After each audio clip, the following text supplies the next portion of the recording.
number, but NFTs are in vogue and currently have perceived value. Dorsey's giving the proceeds to charity. Our producers are Meredith Garrettson, Stephen Ryan, Daniel Shin, and Erica Soderstrom. It's the Marketplace Morning Report from APM, American Public Media. Florida Polytechnic University, ranked nationally as a top 40 public undergraduate engineering college by U.S. News & World Report, offering master's degree tracks in robotics, engineering management, and data science. More at floridapoly.edu. Wayne Hogan of the Terrell Hogan Law Firm. I'm Wayne Hogan. A company's cell phone policy can protect your employees and your bottom line. Our distracted driving presentation for the workforce can help. Learn more at waynehogan.law. Baptist Health reminds you that emergency care cannot be delayed. Our ERs are equipped to keep patients safe through rapid screening, separate treatment areas, detailed cleaning protocols, masks, and more. More details at covid19.baptistjacks.com. This is WJCT News 89.9 Jacksonville. Ahead in the next 5 minutes, live local news for the First Coast from the WJCT News team.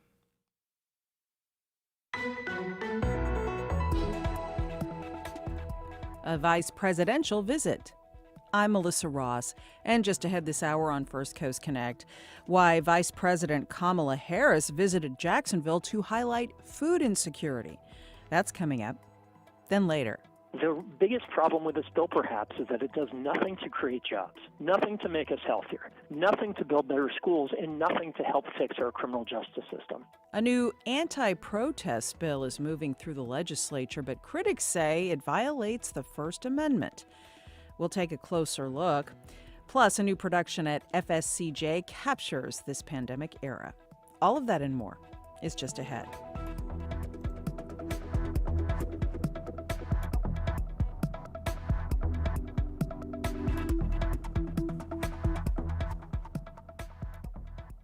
After the day's news.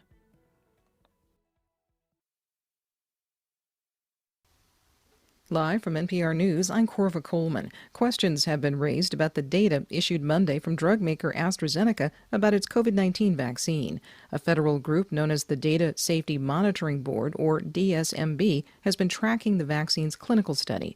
White House advisor Dr. Anthony Fauci says the DSMB warned AstraZeneca that its data released yesterday could be incomplete. The Data and Safety Monitoring Board, when they saw that press release, they got concerned and wrote a rather harsh note to them and with a copy to me saying that, in fact, they felt that the data that was in the press release were somewhat outdated and might, in fact, be misleading a bit, and wanted them to straighten it out. He spoke to ABC's Good Morning America. He says it is a good vaccine.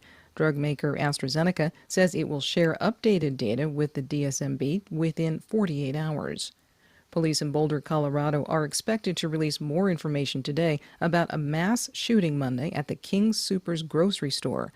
From member station KUNC, Adam Reyes reports 10 people were killed, including a police officer. Police surrounded the building of the King Soopers on Table Mesa Drive in Boulder at around 3 p.m., calling for the suspect to surrender. The alleged shooter was arrested and hospitalized with an injury. Boulder Police Chief Maris Harold says the officer killed was 51-year-old Eric Talley. Officer Talley responded to the scene, was the first on the scene, and he was fatally shot. Other victims' names have not been released. The suspect's motives are not publicly known at this time. President Biden was briefed on the shooting on Monday. For NPR News, I'm Adam Reyes in Greeley. Only one juror remains to be seated in the trial of Derek Chauvin, the former Minneapolis police officer accused of killing George Floyd. From Minnesota Public Radio, Matt Sepik reports this 15th and extra juror will serve only if the other jurors cannot. Judge Peter Cahill has seated 12 jurors plus 2 alternates. He plans to choose another person just in case any one of the 14 is unable to serve when opening statements begin next week in Chauvin's trial on murder and manslaughter charges. Cahill says a dozen more potential jurors will come to court today for questioning. We're going to call in 12 and we're going to get through 12 because we all need the one, and that one is going to be excused on Monday. So 12 or bust. The jury includes 9 women and 5 men from across Hennepin County. 6 are people of color. It's a group that's more racially diverse than the county as a whole. For NPR News, I'm Matt Sepik in Minneapolis. President Biden will travel to Columbus, Ohio today. He is going to be highlighting parts of the newly passed coronavirus relief bill. The package includes aid for state and local governments. The president will also discuss health care. This is NPR. It's now 4 minutes after 9. This is WJCT News 89.9 in Jacksonville. Florida experts estimate it could take more than $40 billion to address rising sea levels throughout the state. Hialeah Republican Brian Avila is behind a bill that lets local governments use tourist development tax dollars to pay for flood mitigation projects. But Samantha Paget with the Florida Restaurant and Lodging Association worries the bill opens the door for diverting more funds for more causes in the future.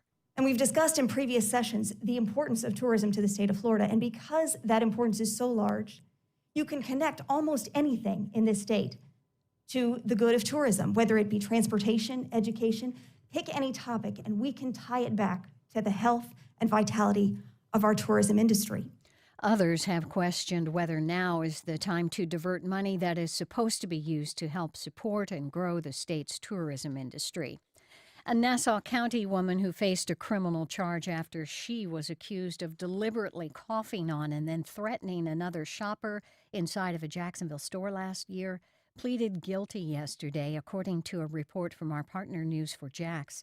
Deborah Jo Hunter of Fernandina Beach was booked into Duval County Jail last year, charged with misdemeanor assault stemming from a June 25th incident at Pier 1 at the St. John's Town Center. She could get up to 60 days in jail.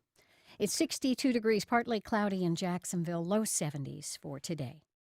Support for NPR comes from NPR stations.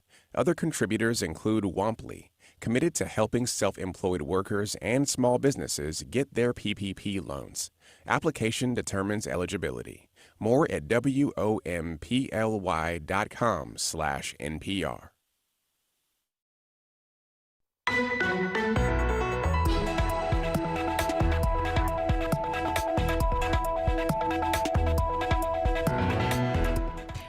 Vice presidential visit. Good morning. We're live from Studio 5. I'm Melissa Ross, and this is First Coast Connect. Thanks for listening. Just ahead, we'll tell you how a visit from VP Kamala Harris highlights food insecurity here on the First Coast. An update on vaccinations, too. Give us a call. It's 549-2937. Then later, A World Distanced. We'll preview the new production at FSCJ that captures this extraordinary time we're all living through. Speaking of which, here are the latest numbers on coronavirus in Florida. Unfortunately, Florida recently became the first state in the nation to cross 1,000 cases of that highly contagious UK coronavirus variant. Data from the CDC shows the state had 1,040 cases of the B.1.1.7 variant as of yesterday. Now, at the same time, FEMA announced that the 4 federally supported vaccination sites around the state in Jacksonville, Orlando, Tampa, and Miami will be able to administer 500 of the first doses of the Pfizer vaccine every day, beginning tomorrow through April 7th. Previously, the state had said that they would only be able to give out second dose shots during that time frame. And here's another reminder. Everyone 50 and older is now eligible to go get the coronavirus vaccine all across Florida. Some states like Orlando and Miami have leaped ahead of the governor. They're vaccinating everyone 40 and up, some cities, I should say. If you are 40 and up and you want to drive down to Orlando, for example, to get the shot, you could do that this week. Now, amidst all of this, Vice President Kamala Harris stopped in Jacksonville yesterday.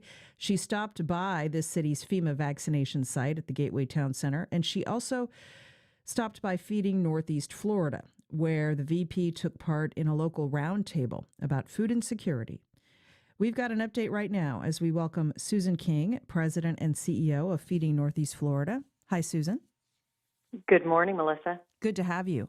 Also on the line, City Council member Joyce Morgan, who serves on the council's Food Desert Committee. Council member Morgan, good morning. Good morning, Melissa. And good morning, Susan. Good to talk to you again. You too. All right, and the number to join us, everyone, is 549-2937. 549-2937 as we talk vaccines, food insecurity, the American Rescue Plan that the VP was here to talk about, and more. Give us a call, 549-2937. Emails to firstcoastconnect@wjct.org. Tweets to @MelissaInJax. And our Facebook page is open. Yesterday, both you, Susan, and Joyce, you both took part in this roundtable, along with some other state and local officials. Let's begin with the public official on the line, Councilwoman Joyce Morgan. Kamala Harris came here to tout what the White House is calling their Help is Here tour, with the theme of helping to put food on the table, which is a critical issue right now. Can you highlight some of the points that were touched on yesterday?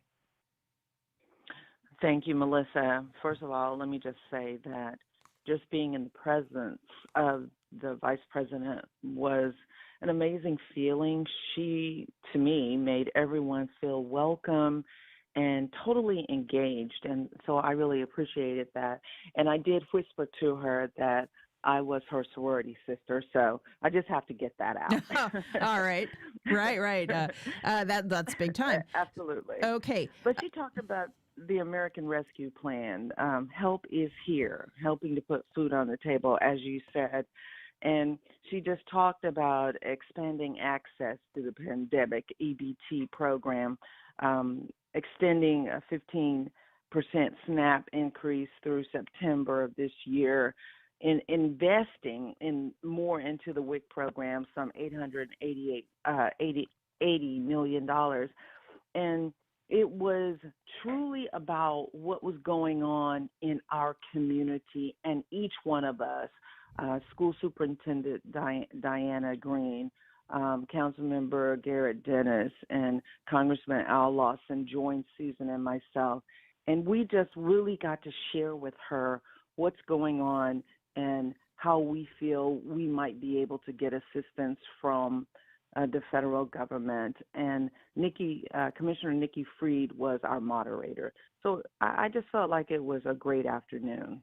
Okay. What are your thoughts about Governor Ron DeSantis refusing or declining an invitation to appear? Mayor Lenny Curry, a Republican, did appear at this bipartisan event. The governor instead chose to go to the opening of a Buc-ee's in Daytona Beach. Well, what can you say? I think that is where we're missing the mark. Being in a food desert is a bipartisan issue. It's about everyone, and it's about the same people that Governor DeSantis serves. We all serve people, and that was why I was glad I was there, because I got to dispel the myth that in District 1 we don't have food deserts. Yes, we do. That's one of the main reasons I wanted to serve last year on the City Council's Food Desert Subcommittee, because I recognize that no matter where you live, there can be a food desert when you can't get fresh fruits, vegetables, other foods. And there are just pockets all through Jacksonville. And those are the same people that this governor serves, just like the mayor and just like me. So we're all in this together, or we should be, I believe. Well, Susan King, CEO Feeding Northeast Florida, as you well know, there are more than 300,000 food insecure people in our area, 1 in 4 kids, 1 in 6 adults. You distribute 30 million pounds of food every year. So can you tell us about how the American Rescue Plan will help in your efforts? Yes, Melissa, thank you so much. I will first say that it was an extraordinary honor for our food bank to be the host for this event, and it came with very little warning. And I want to say that our staff and team did an extraordinary job of, along with the Secret Service, of creating a very workable environment, safe and secure, and just did a great job.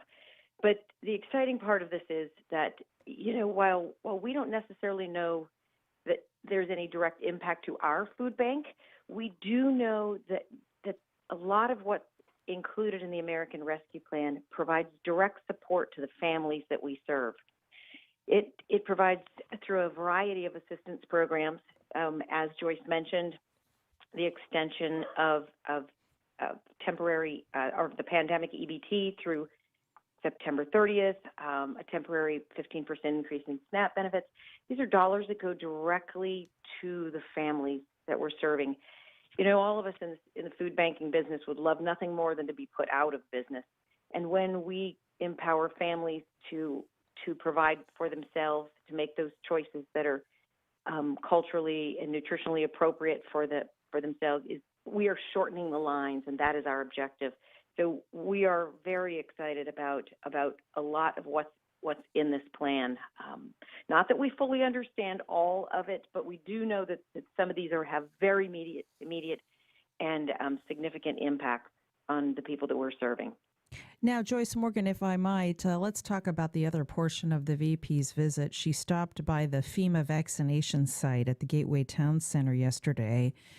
And, of course, as I mentioned, now anyone 50 and older in Florida is eligible to be vaccinated.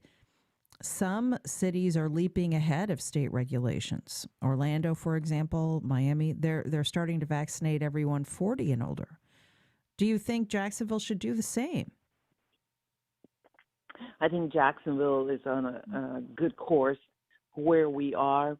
I think that what's happened as far as people who are under the age getting vaccinated, a lot of people are going to sites after the prescribed time that it ends and trying to get any leftovers, because once a vial is open, then they certainly want to use every ounce that's in that vial. Do we need to jump ahead? I'm not so sure that you absolutely need to.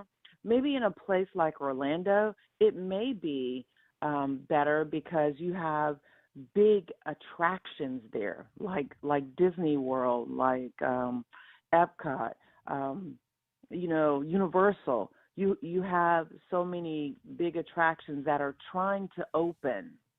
So it may be for them, they're looking at a different kind of clientele than we have here in Jacksonville.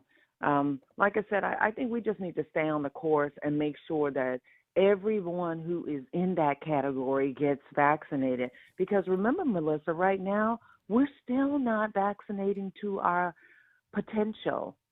Even at Gateway, they're still not vaccinating to the capacity that has been allowed there. Yeah, I guess that's right why now, I'm wondering if we lowered the age even more, we might see more people going in.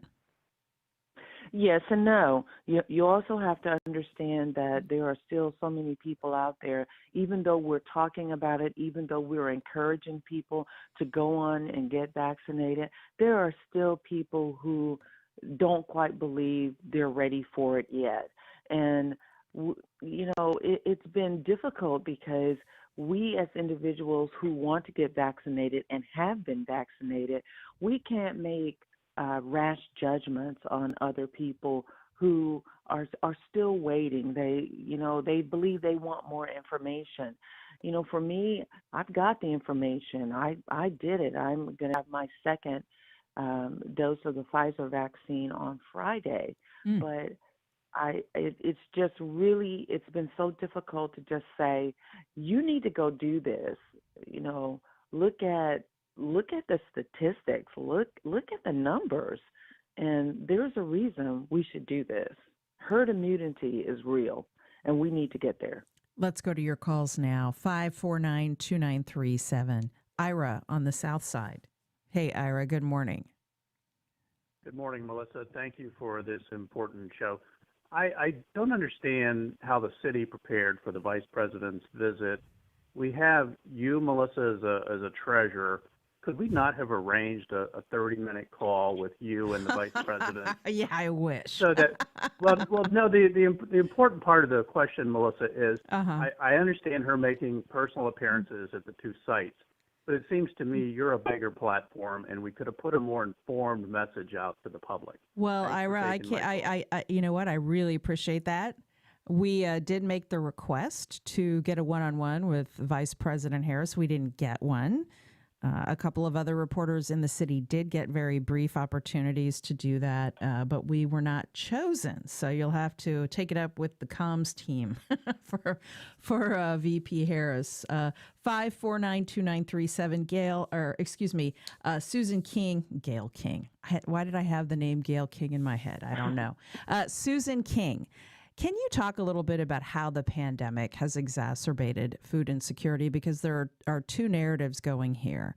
The pandemic, the rapidly increasing pace of vaccinations, but at the same time, a recession, higher unemployment, many more people struggling to get the basics for themselves and their families.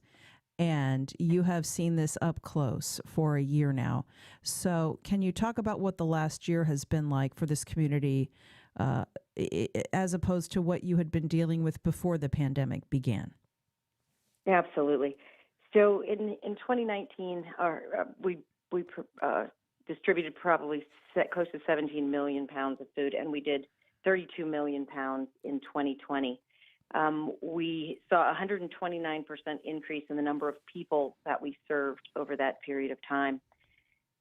It was really an extraordinary moment when we saw those empty grocery shelves. Personally, those were what our trucks were bringing back to our warehouse, because we deal primarily in recovery food through our grocery partners, retail and wholesale partners.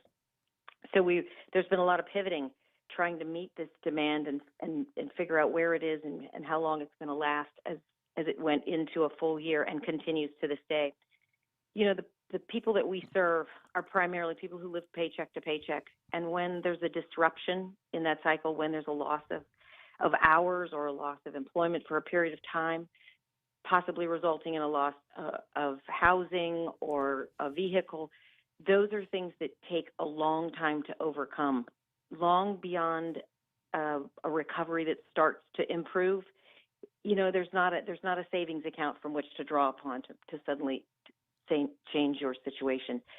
So after 2008, we saw the same thing, that the need trailed, you know, for several years to come, and we're seeing the same thing here. Even as people start to go back to work, they're not economically stable enough to not need some assistance.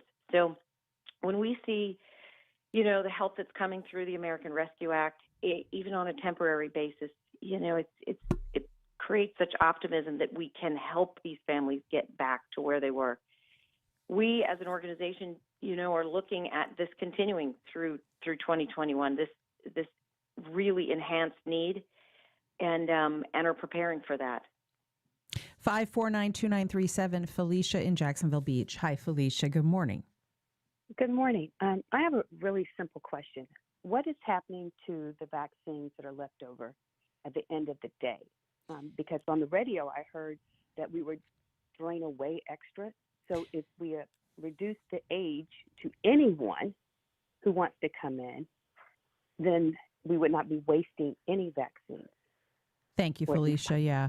You know, Joyce Morgan, it's my understanding when we talk to the folks at the state and federal vaccination sites that they aren't throwing away any doses.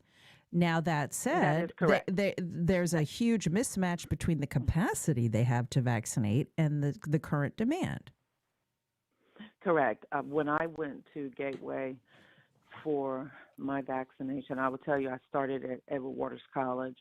They had closed down for the day, and they didn't have any leftovers. So when I went to Gateway, there were actually people coming in, because it was kind of late in the day. There were actually people coming in to try to get vaccinated. And so I actually talked to the commander who was there on the scene, trying to ask the exact same questions, because I had heard that vaccine was being wasted. And so he explained to me how he does this and how he watches how people are coming in before they open vials. So he was saying that no, and he is not wasting. He is basing it on how many people are actually coming through there and, getting checked in. And so he said to me, we're not wasting. He said, please dispel that rumor that we're out there wasting vaccine. We are not. So again, there are many ways that we can handle it, and I wholeheartedly support dropping the age, but I'm not going to say when that has to happen. I believe it's going to happen, and I believe it's going to happen very quickly. In fact, I believe by next week they're going to start lowering it again. So, sure. Just my thought. I don't know if that's really going to happen, but but I think, it's obvious. Sure, that's the direction it's going. Here's an email, Yes, Council Member Morgan, from a listener. He says, I know some people in the health profession aren't taking the vaccine. They say they're waiting to see if there are any side effects, but they'll get it eventually unless herd immunity arrives. So vaccine hesitancy is a real thing, and including among healthcare workers. Can you speak to that? I cannot. I only know what I've seen, and I did a Zoom call last week with healthcare professionals, African American healthcare professionals, in fact, and the Jacksonville Urban League, which my husband Richard Danford heads up. But they were talking about what we're talking about this morning, encouraging people to get the vaccine and not wait and not be afraid. So you're getting it from both sides, and I believe that everybody has their own take on this. And so, again, that's where I get to the point where, I wish you would take the vaccination, but who am I to say and look into your situation and make you a villain because you haven't taken the vaccination? I just wish everyone would, because I think it's going to make our nation safer in the end. This is a little off topic, Joyce, but you mentioned your husband, Richard Danford, who heads up the city's Urban League. We've heard around town he's going to run for mayor in a couple of years. Is that true? Yeah, I've heard that one too. Well, can you confirm it?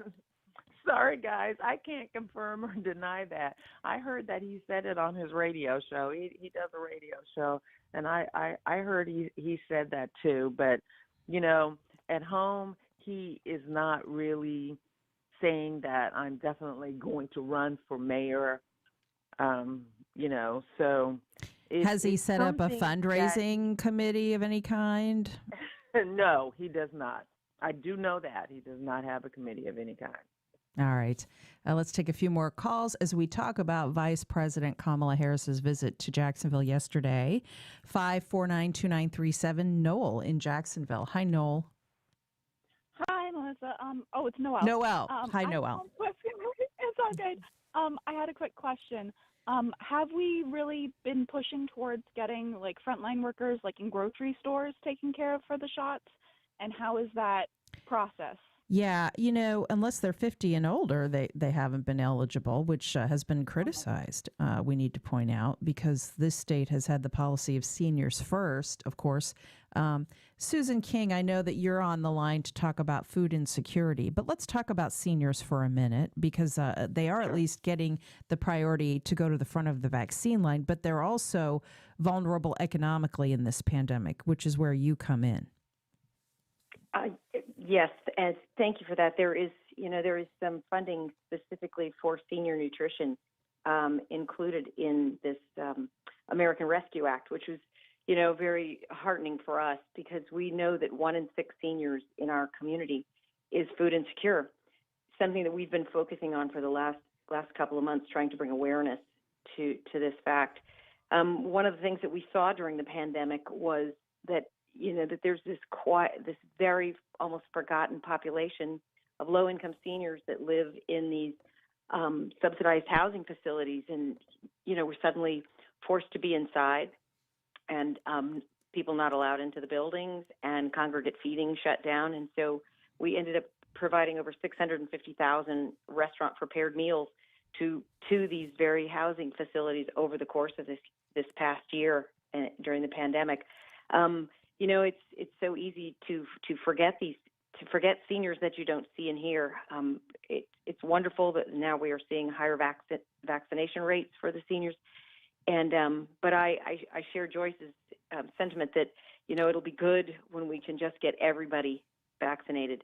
On the topic of frontline workers, I will say that our food bank has been out on the front lines the entire time, Mm-hmm. and at mass distributions, which have increased, 400% since this started, and then they are not yet able to technically to be considered a qualified group, but we have had some success in those end of the day kind of leftover vaccines, kind of one-offs.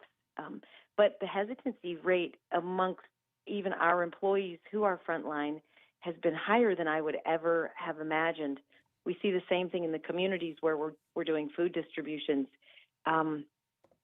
So it's confusing, for those of us who are so pro-vaccination to try to understand why some aren't, but we have to make vaccines available to everybody who wants it as quickly as possible. Well, thank you both so much. Susan King, CEO of Feeding Northeast Florida, and Councilmember Joyce Morgan. By the way, we're getting some tweets for you, Councilmember Morgan, saying that you are their favorite. Will you run for another office? Maybe mayor, state house, or state senate. So you got some fans out there. Oh, thank you so much, and I do appreciate that. And I just want to do one plug for Dr. Diana Green and the Parks Department for summer lunches that we're doing. And Dr. Green talked about the fact that they kept serving kids even through the pandemic, even through the fact that kids were at home doing virtual learning. So all of that has still been in play, Melissa, and I think that all of those points are just so important to let our constituents know what's going on. So thank you again. We appreciate you. Thank you, ladies, so much. We appreciate you being here. Thank you, Melissa. Bye-bye. All right. Well, later, how a local coffee company is teaming up with a big fish. Shark Tank's Mark Cuban. We'll tell you about it, but up next. The biggest problem with this bill, perhaps, is that it does nothing to create jobs, nothing to make us healthier, nothing to build better schools, and nothing to help fix our criminal justice system. A new anti-protest bill is moving in the legislature, but critics say it violates the First Amendment. We'll be right back.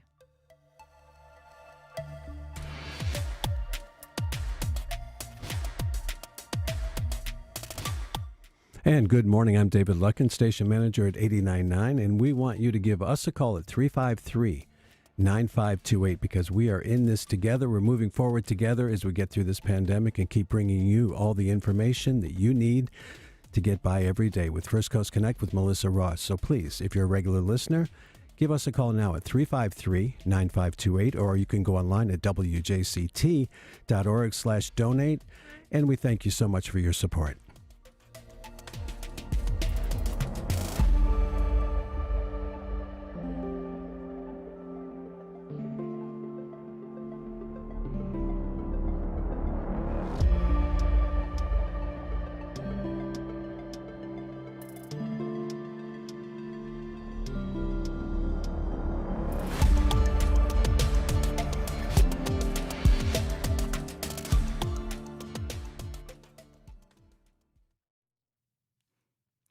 Well, it's called an anti-protest bill, but critics of new legislation championed by the governor and some leaders in Tallahassee say it violates the First Amendment.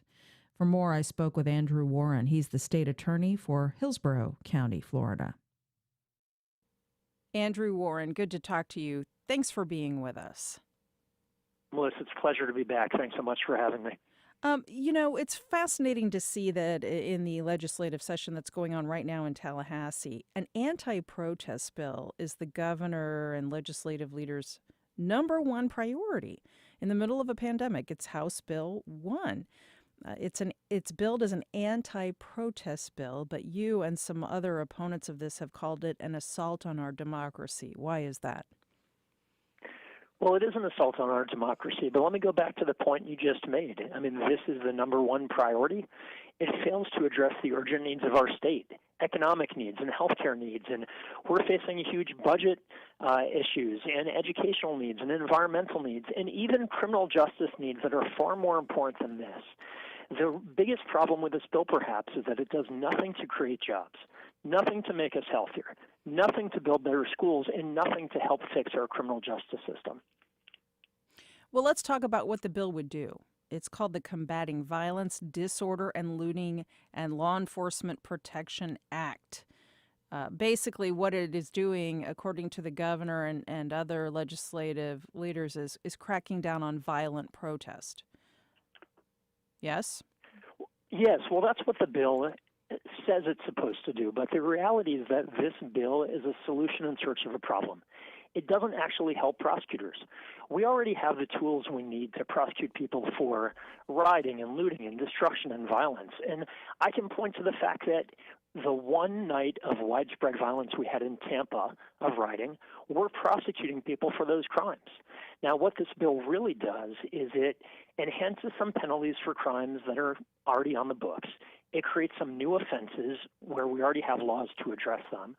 It prohibits the release from jail for people until they see a judge, which takes away local court authority to make those decisions.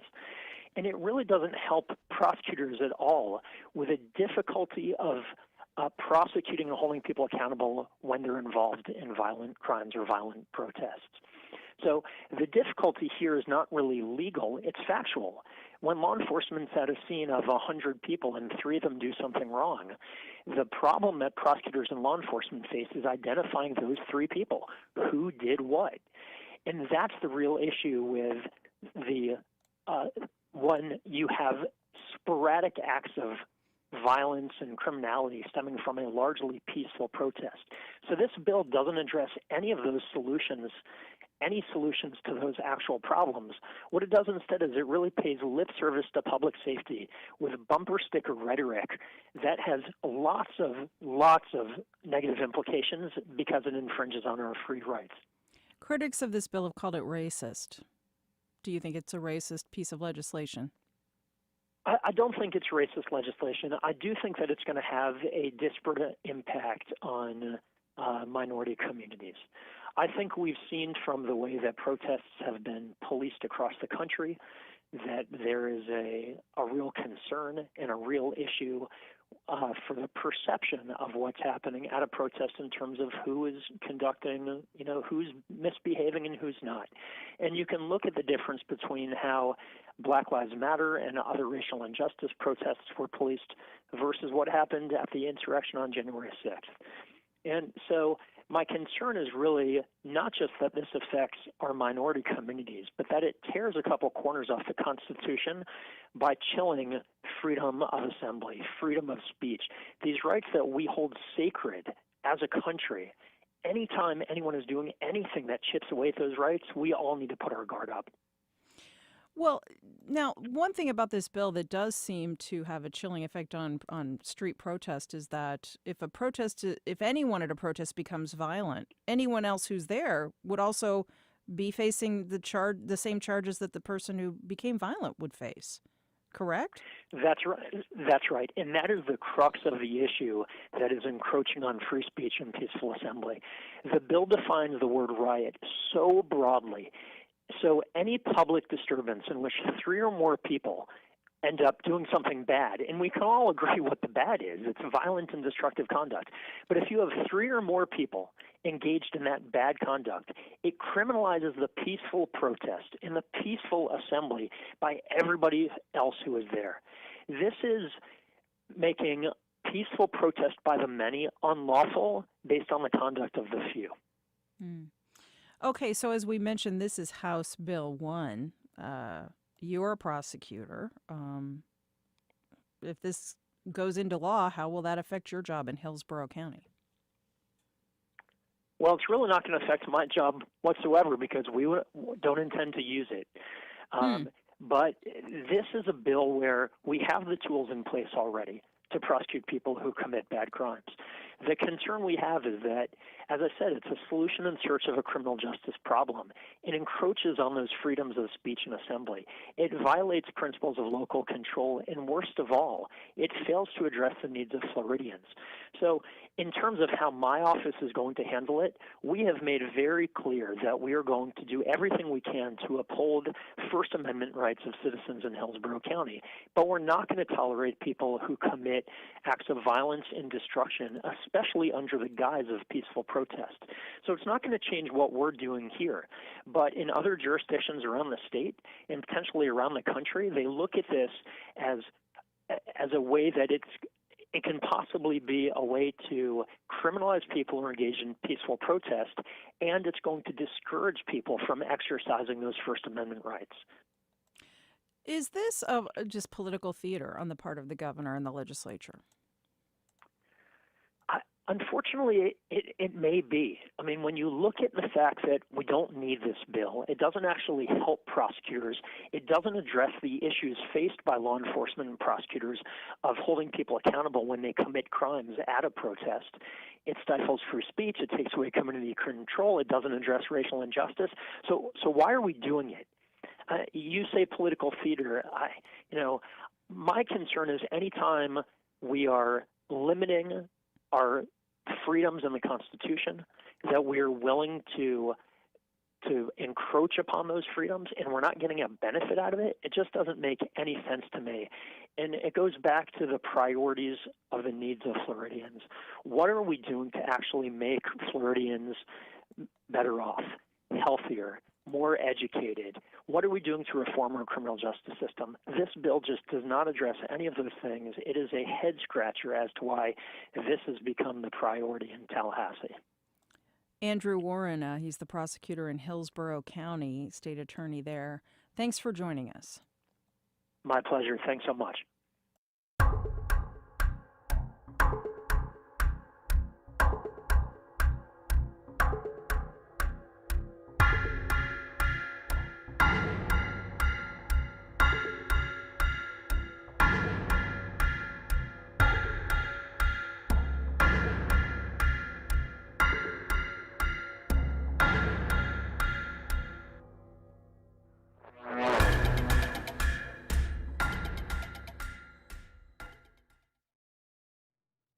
Well, here's some exciting news. A local company is joining forces with a big fish. Yes, Jacksonville-based Civilized Coffee is teaming up with Dallas Mavericks owner and Shark Tank investor Mark Cuban and his company, 3 Commas. Together, they'll create a new line of organic Colombian coffee. Mark Patterson is founder and president at Civilized Coffee in Jacksonville, and he's on the line. Hi, Mark. Hey, good morning, Melissa. How are you? I'm great, thanks, and congratulations to you and your company, Civilized Coffee, getting a real shot of excitement and caffeine, I guess, from Mark Cuban himself. Tell us about this new partnership and what's happening. Sure. Civilized Coffee locally in Jacksonville, we've been always looking to expand our sales channel and our growth. We've been working with different influencers and partnerships throughout the country, including Surfrider and some local partnerships.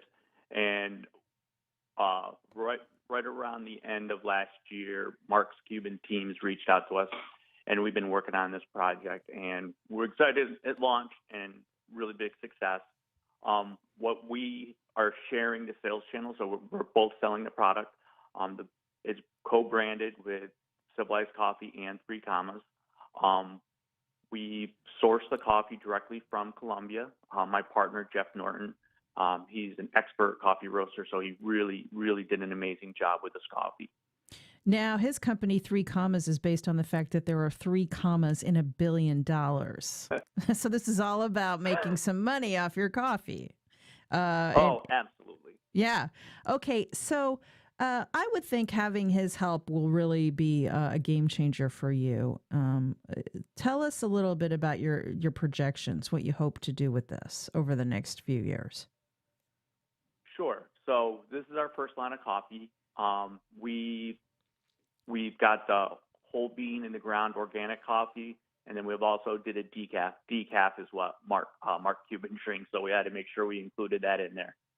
And we are selling it directly through our website, and Three Commas is selling it through their website, and they're also going to put it into Mark Cuban's Amazon companies. So it'll be national distribution. Obviously, we're getting a lot of attention to our company, a lot of attention to Jacksonville, just for the fact knowing that, Mark Cuban's one thing, Three Commas is one thing, but they came to Jacksonville, they came to us.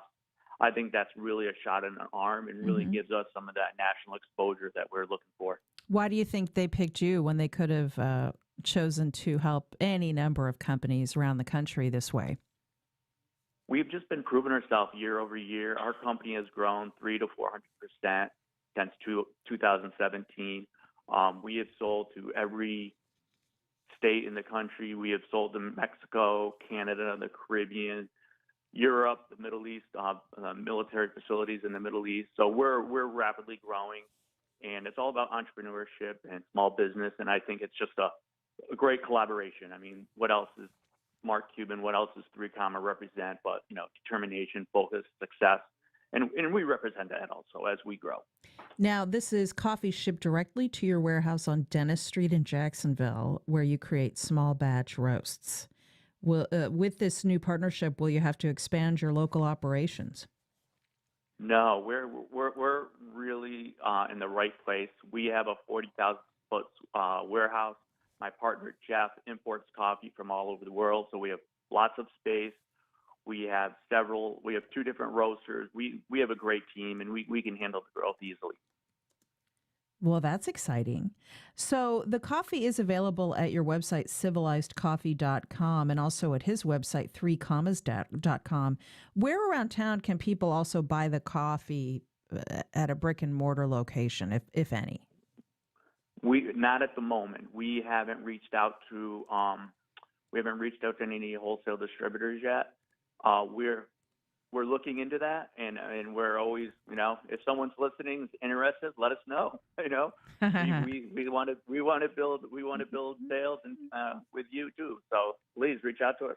Sure, because people, I think more than ever now, are interested in supporting locally produced foods and goods, artisanal products like yours. That is just more and more important, and you're riding that wave. Yes. Agreed, absolutely. And with COVID and people not wanting to go out as much to whether it's coffee shops or to grocery stores, we're right here. We can have it. We ship. We roast coffee every week. We ship every single day, so we can have it to you within 24 or 48 hours. So again, if you'd like to enjoy some locally roasted coffee that is a company growing by leaps and bounds, go to Mark's website. It's civilizedcoffee.com as they team up with Mark Cuban of the Dallas Mavericks and Shark Tank to create a new line of coffees. By the way, why is it called Civilized Coffee, Mark? Great question. It's all about civilized conversation. And when we were creating this company, we wanted to create something more than just a coffee company. And we really feel that coffee brings people together, whether it's family or friends or business people. And with the way things were going in this world, we really thought it was time to bring back civilized conversation. I just read a book called Crucial Conversations, and my partner Jeff, when he travels the world and talks to farmers and co-ops throughout the coffee world, it's about having a civilized conversation. It's just there's more to life than go. And so that's where we came up with the civilized part and believe that it's really important to our brand. Excellent. Check it out at civilizedcoffee.com. He's founder and president, Mark Patterson. Congrats, Mark. Thank you so much for your time. Have a great day. And if public radio has gotten you through this last year, we can't thank you enough. Your support means the world to us. Station manager David Luckin is here now to talk about that. Hey, David. Hey, good morning, Melissa. 353-9528. Excellent program as usual, and that's why people tune in every morning, and that's why they should give us a call. because you manage to keep us well informed every day. How do you do it, Melissa?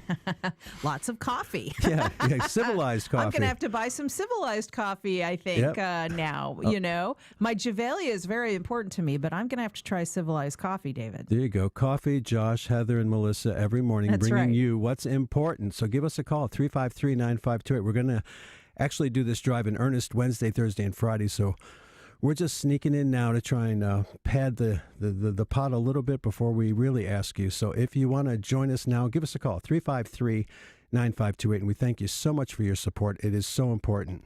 That's right. You know, it's been such a challenging year for everyone. One silver lining for us here at WJCT is that we are seeing record ratings for this radio station and the content we provide. And we hear every day from our listeners in the community out there how much WJCT means to them, radio, TV, and digital. And so we're here every day as a public service here at this nonprofit organization, bringing you information you need, health information, economic information, arts and culture, you name it. We're here to provide it. So as David said, give us a call with your support if you're a regular listener. Call us up at 353-9528. Okay, I'll take the last bit there, Melissa. We can't see each other today. I know, this isn't in as the much other fun as yesterday. Hey, give us a call at 353-9528. We thank you so much, and you give us a call, and we will keep bringing you a great program every day. Thanks, Melissa, for making time for us, and thank the callers for giving us a call at 353-9528 or anytime at all at wjct.org/donate. Or you can do it the old-fashioned way. Just send us a check, 353-9528.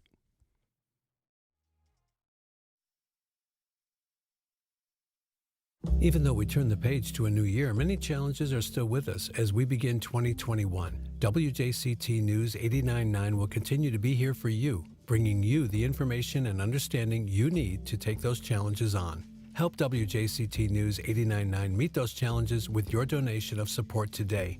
It's easy and makes all you hear on WJCT News 89.9 possible. Call now, 353-9528.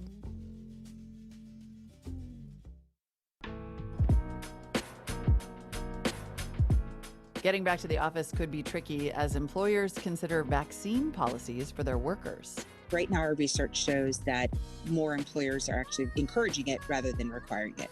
I'm Molly Wood. Will the workplace ever get back to normal? Next time on Marketplace. Tonight at 6 on WJCT News 89.9.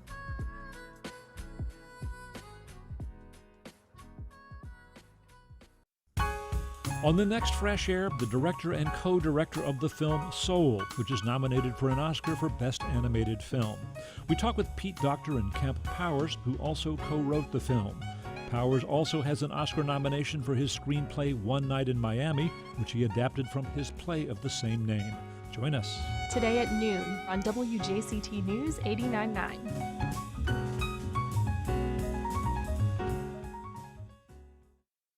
45 states and the District of Columbia have passed hate crime laws. It's been a federal offense since 1968, but local law enforcement in Atlanta say they still have not found evidence to build such a case against the alleged spa attacker. What is a hate crime? And can the law provide justice for those who are increasingly under attack? Next time on 1A. Today starting at 10 on WJCT News 89.9.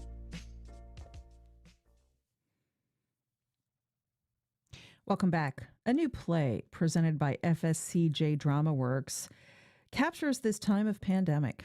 It's called A World Distanced. I spoke with writer and professor Tim Gilmore, show director Ken McCullough, and performers Autumn Franks and Ellen Mellon. Hi, everybody. Hey, everybody. Good to have you on. What a timely project.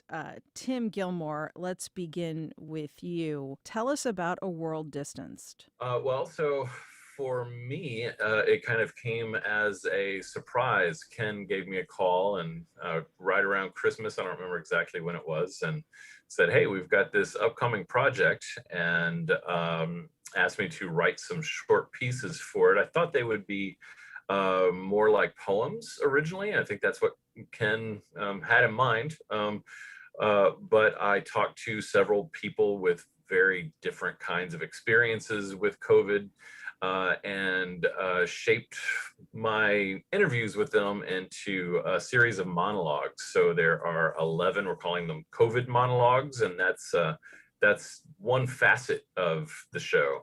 I'm sure Ken can fill us in on the big picture, but the monologues are a minute to a minute and a half. And there's also music and a number of other pieces to it. It's a pretty multifaceted, exciting thing. Yeah. So let's talk to our director, Ken McCullough. There are lots of facets, as Tim said, to this production. Anyone who's had COVID touch their life will find themselves represented in this show. Yes? Yes. And it is, I guess, primarily music, primarily pieces from musical theater.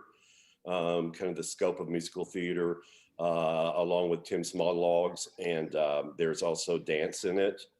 So I just wanted to be kind of a multidisciplinary work that deals with this, how our lives have been changed by this, and probably maybe changed for the rest of many of our lifetimes, when it comes to just how the impact that this has had on us. I wanted to make sure, as a kind of a musical review of this, that it wasn't going to be just about the virus itself or necessarily just the statistics, but really how our relationships have been changed. Some of it is humorous, some of it is ironic, some of it is about loss, but not all about loss, just because we see that all the time. And I wanted this to be kind of the spectrum of this very complex thing that has happened to our world. Absolutely right. Let's talk to our cast members, Autumn Franks and Alan Melton. Autumn, let's begin with you. What's it like to be part of this production, and tell us about your part? Yeah, so I mean, I'm just so happy to be doing theater again. Yeah, sure. Doing something that brings joy in this crazy time. All of us are ensemble members in this piece. We don't necessarily have like one character that we are. So I'm in a multiple of pieces. I have one of Tim's monologues, and then I have a song, and I really think both of them define complete opposite sides of the spectrum from COVID. My monologue that I'm doing for Tim is this teacher who's been trying to teach this time, and she's talking about this student who she's been through the worst of it with COVID. And I myself am a substitute teacher, and I work with children all the time. So this monologue means a lot to me because I've seen the same struggle in my students. And it's something that it really touched me in that way. And I love that piece. And then my song is complete opposite side of the spectrum with this lady she's so over it. She's just going to tap and dance her troubles away. She's going to have a drink, and she's just realizing that this is all too much, and she's just going to have joy in this time of sorrow. And I love all the pieces in the show and how they show the joy and the sorrow, because like Ken had said, there's been so much sadness. We need to look at the brighter sides of life and of things. Alan Melton, how about yourself? What's it like to be back on stage? Okay, first of all, I want to commend Autumn for working in those lyrics. That was funny. I would say that this is arguably like one of the most triumphant pieces that I have done in theater. And it's really interesting because like I sing, so there's no monologues for me, but I've never had a piece that showed like so much range before. I mean, like I have more somber, more sad songs about, love and loss. And then I'm a disgruntled delivery boy, worried about a job that's overworking me. It's really interesting to be a part of a piece that like lets me play so many different emotions like within the same time frame. Yeah. Okay, so with all of that said, Tim Gilmore, this is one night only or one afternoon only. Coming up Sunday, March 28th at the Wilson Center for the Arts, FSCJ South Campus. Of course, you're going to have everybody masked and distanced when they come to see the show. Yep. Yes, absolutely. And, hopefully soon we'll be able to open things up and have regular events again. But right now, this seems like the best way to do this conscientiously and responsibly. So come on out and see a world. Melissa, the yeah, theaters, go ahead, Ken. The theater's going to be just at about 25% capacity. Okay, so get your tickets this, now. performance. Get your tickets now. One show only, A World Distanced. It's FSCJ's Coronavirus Theatrical Project, Sunday, March 28th, 3 o'clock at the Wilson Center for the Arts. Tickets at Eventbrite. Thank you all, Tim Gilmore, Ken McCullough, Autumn Franks, and Alan Melton for joining us. Thanks, Melissa. Thanks, Melissa. That's our show. Thanks for listening. I'm Melissa Ross. This is First Coast Connect on WJCT News 89.9 Jacksonville. We'll be right back here again at 9 a.m. tomorrow. Have a great day, everyone.